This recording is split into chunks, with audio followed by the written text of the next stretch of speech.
This is Optimal Living Daily, episode 402, Lessons from the Fall by Joshua Fields Millburn of Minimalists.com, and I'm Justin Malik.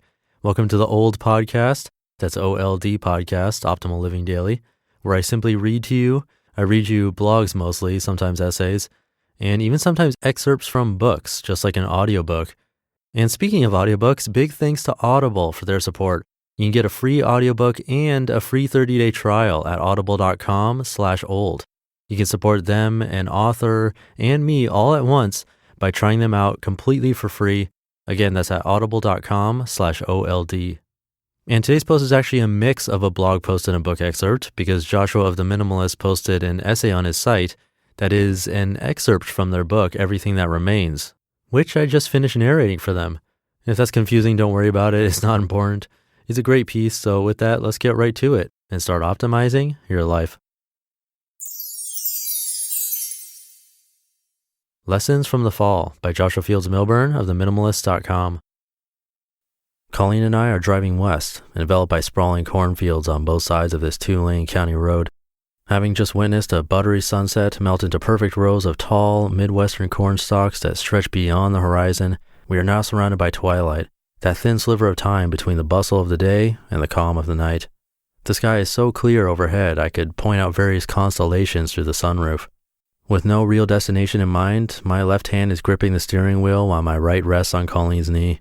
Our post-sunset world is silent, except for the hum of the road and the background radio playing a song by the Black Books, an indie band she used to hang with during her art school days in Cleveland.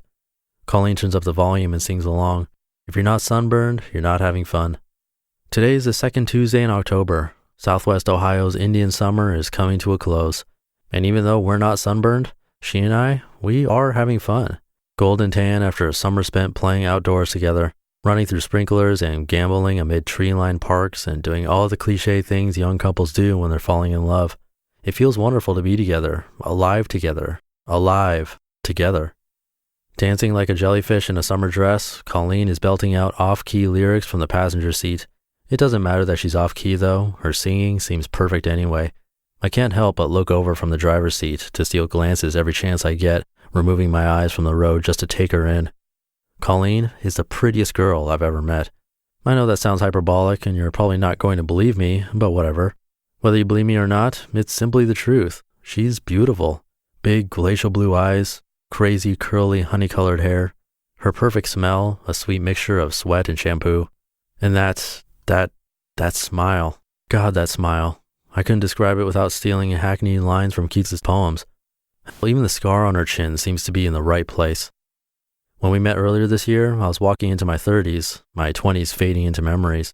Not too surprisingly, we came into contact via the internet after she sent me a clever and silly tweet about meeting for decreasingly warm liquids.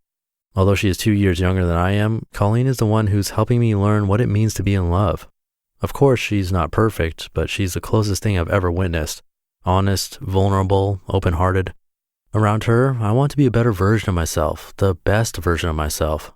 For the first time in my life, I feel uxorious.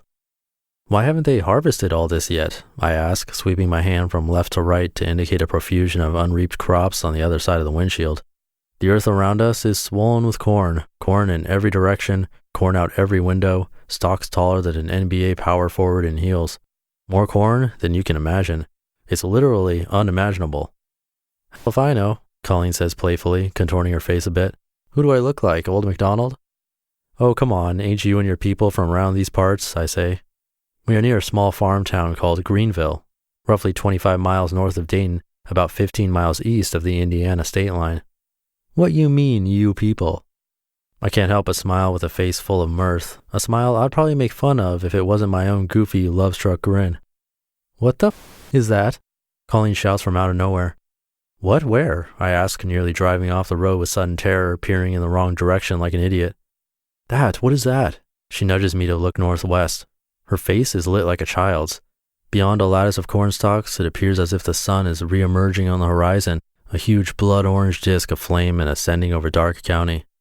It isn't until we pull to the side of the road and roll down the windows that we realize it is in fact not the sun, but the moon, the brightest moon either of us has ever witnessed. We are stuck in our own stares. A breeze catches the fields beneath the bright moon, making the crops look and sound like ocean waves through our rolled-down windows.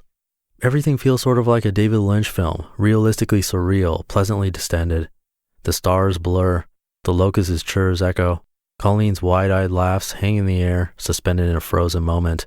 It all seems too good to be true, a rare, perfect moment, and us I never expected, seemingly irreplicable. Of course, the following months will produce countless wonderful moments like this, revealing what it feels like to be truly free, producing the happiest days of my life thus far. And yet somehow, I will manage to f*** it up. 3 seasons from now, as spring bleeds into summer, as I focus more on blind achievement, as I focus on my new online life and turn a blind eye to the world around me, as I lose my awareness of what's real, I will complicate a love that was so simple. Eventually, after our relationship's light is dimmed, Colleen and I will part ways, and I will learn another important life lesson. When you stop paying attention to everything that's important, when you lose sight of the happiness that's right in front of your face, when you search for it through supposed accomplishments and accolades and recognition, it's not appreciably different from searching for happiness through material things. Happiness doesn't work that way. When the pursuit is ill-conceived, life loses its magic, loses its purpose, and you lose everything that matters. The truth is, you can skip the pursuit of happiness altogether and just be happy. After my failure in the wake of the damage done, I will spend months peering into the heartbreak gulf that separates Colleen and me. In time, after much reflection and countless tears, I'll be able to look over my shoulder and see where I went wrong. Every relationship, friendship, romantic or otherwise, is a series of gives and takes. Every relationship has an us box. For the relationship to work, both people must contribute to and get something from that us box. If you just give but don't get, you'll feel used, exploited, taken advantage of. And if you only take but don't give, you're a parasite, a freeloader, a bottom feeder. Throughout most of our year together, Colleen and I both contributed significantly to our us box. We gave and gave and gave. Consequently, our love multiplied, and we each got out way more than we put in. It was beautiful, by far the best relationship of my life. We each contributed, and we both grew. We grew together. But a year into our love, I began to feel stagnant, as if I was no longer growing, and I wasn't sure why. So I unintentionally built walls while I attempted to figure out my stagnation. But in reality, I wasn't growing as much as I once was because I was no longer contributing as much as I once was. While Colleen continued to give, I gave less and less, but still took just as much as I'd been taking, getting without giving.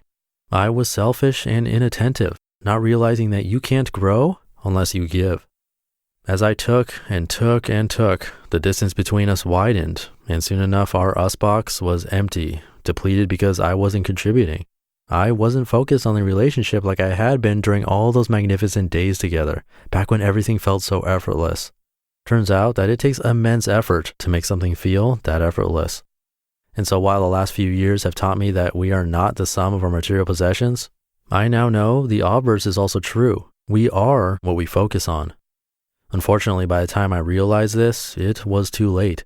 Our strained relationship faltered for months after the fall, vacillating between all the sad and angry emotions of a love song, attempting to find the rhythm we lost, only to realize that our syncopated love had fallen out of a step and that neither of us could find the beat again. I'm reminded of an old Iraqi fable I once read, in which a merchant in Baghdad sends his servant to the marketplace for provisions. Soon, the servant comes home white and trembling, and tells the merchant that in the marketplace he was jostled by a woman, whom he recognized as Death, and she made a threatening gesture. Borrowing the merchant's horse, the servant flees at top speed to Samara, where he believes Death will not find him. The merchant then goes to the marketplace and finds Death and asks why she made the threatening gesture. She replies, "That was not a threatening gesture, it was only a start of surprise. I was astonished to see him in Baghdad, for I had an appointment with him tonight in Samara." Somehow I let the inverse happen to Colleen and me. I ran toward the place where I thought happiness was, when happiness was actually waiting in the place I was running from. I know this now, but only after the fall. Sometimes the best teacher is our most recent failure. You just listened to Lessons from the Fall by Joshua Fields Millburn of Minimalists.com. Once again, please join me in thanking Audible for helping to keep this podcast alive for all of us. I use Audible in more than one way, actually. It's a funny thing. I use it to listen to audiobooks and also for language courses that are really good. That's another story. But I'm also now a book narrator for the Minimalists, so I'm featured in Audible. If you're listening this far, then I'm guessing you like this show. And if you like this show, you'll love the audiobooks that I did for the Minimalists. It's pretty much what you get right here, what you got today, except even more content and very professional. Audible has both of the books I've narrated, Minimalism, Live a Meaningful Life by the Minimalists, and Essential Essays by the Minimalists. They're both great books. I've had to listen to them each like 10 times while editing, and I'm still not sick of them. And you can get either for free with your free 30-day trial of Audible. Just go to audible.com/old. And Audible has an unmatched selection of audio content. That's why I stick with them. And if you get the trial using that link and choose one of those books as your free book, you'll be supporting the Minimalists, me, and Audible, a great company. So again, come by audible.com/OLD to get one of those books for free, along with your free 30-day trial. And very soon there's going to be one more audiobook from me and the Minimalists available on Audible too. I'm really excited about that. And that's it for today. I hope you're having a great start to your week. I will be back tomorrow with a post from David Kane of Raptitude. So I'll see you there, where your optimal life awaits.